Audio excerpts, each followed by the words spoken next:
శ్రీమాత్రే నమః. శ్రీ లలితా సహస్రనామంలో 951 నామము శాశ్వతి. ఈ నామానికి అర్థం ఏంటి అంటే ఎల్లప్పుడూ, నిత్యము, నిరంతరము ఉండేది అని అర్థం వస్తుంది. అమ్మవారు పూర్వజ కదా, సనాతని. ఆ తల్లి యొక్క జననం గురించి తెలిసిన వారు ఎవ్వరూ లేరు. ఎందుకంటే అసలు పుట్టుకంటూ ఉంటేనే కదా ఎవరికైనా తెలియటానికి.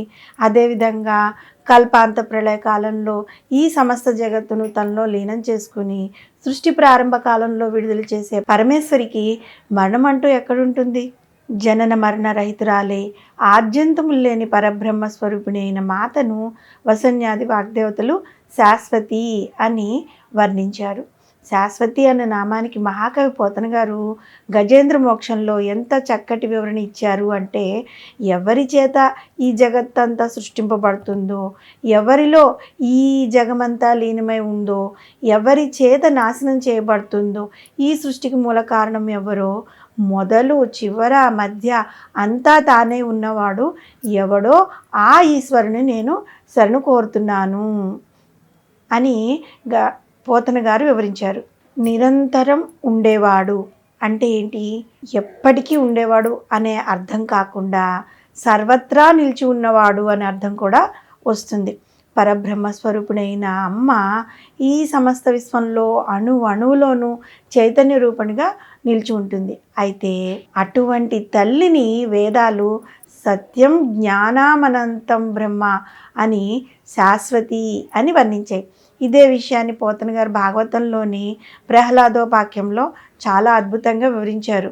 ఇందుగలండందులేడని సందేహం వలదు చక్రీ సర్వోపగతుండెందు వెతికి చూచిన నందందే కలవాడు దానవాగ్రణి.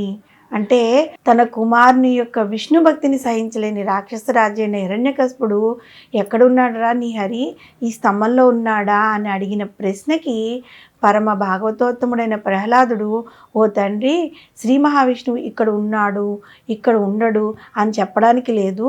ఆయన సర్వోపగతుడు అంటే సర్వకాల సర్వావస్థల యందు ఉన్నాడు. ఈ విషయంలో ఏమాత్రం సందేహం అన్నది ఉండదు కదా. అంచేత ఎక్కడైనా సరే వెతికి చూడాలే కానీ అక్కడే ఆ పరమాత్మ ఉంటాడు. కాబట్టి వసన్యాది వాగ్దేవతలు శాశ్వతి అని అమ్మవారిని కీర్తించారు. పరబ్రహ్మ స్వరూపం యొక్క శాశ్వత తత్వమును గురించి గీతాచార్యుడైన శ్రీకృష్ణ భగవానుడు భగవద్గీతలోని 14వ అధ్యాయమైన గుణత్రయ విభాగంలోని 27వ శ్లోకంలో ఏ విధంగా వివరించారు అంటే, నేను అమృతుడును, నాశనము లేనివాడను, అవ్యయుణ్ణు, శాశ్వతుడును, ఆనందరూపమైన సనాతన ధర్మమును, నిర్వికార స్వరూపమైన బ్రహ్మమును నేనే. ఈ విధంగా అన్ని వేళల్లోనూ అన్ని ప్రదేశాల్లోనూ నిలిచి ఉండే ఆ పరబ్రహ్మ స్వరూపిణి కూడా శ్రీకృష్ణునిలాగా అమ్మవారు కూడా అంతే కదా. కాబట్టి అందుకే అమ్మవారిని శాశ్వతి అనే నామంతో కీర్తించారు. శాశ్వతి సర్వేషు కాలేషు భవతీతి శాశ్వత అంటే సర్వకాలముల అందు ఉండునది కనుకనే శాశ్వతి అని. సత్యం జ్ఞానం అనంతం బ్రహ్మ అంటే త్రికాల బాధ్యమైన సత్య జ్ఞాన స్వరూపిణిగా అనంతమైన పరబ్రహ్మ స్వరూపిణి కనుక శాశ్వతి అని. శాశ్వతం శివమచ్యుతం అంటే నాశనము లేని పరమేశ్వరి అవడం చేత శాశ్వతి అని పరమేశ్వరిని వివరించారు. నిర్వికల్ప నిరాకార నిష్క్రియాత్మక ముక్త స్థితి అయిన జగదీశ్వరి ఒక్కటే శాశ్వతం కనుక శాశ్వతి అనే నామం ఆ జగన్మాతకి మాత్రమే వర్తిస్తుంది.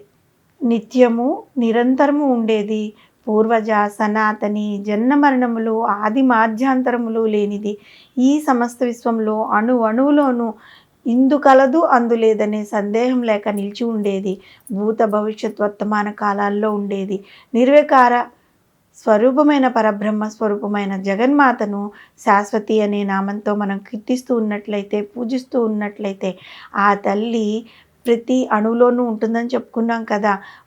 అణువులో ఉన్నప్పుడు మనకి ఎల్లవేళ్ళ కాపాడుతూ ఉంటుంది కదా, మనతోనే ఉంటుంది. కాబట్టి మనము చేసే ప్రతి పనిలోనూ అమ్మను తలుచుకుని ఏ పనినైనా చేసినట్లయితే ఆ పనిలో సక్సెస్ సాధించడం ఒకటి, అంతేకాదు ఎల్లవేళలా మనల్ని రక్షిస్తూ ఉంటుంది. శ్రీమాత్రే నమః.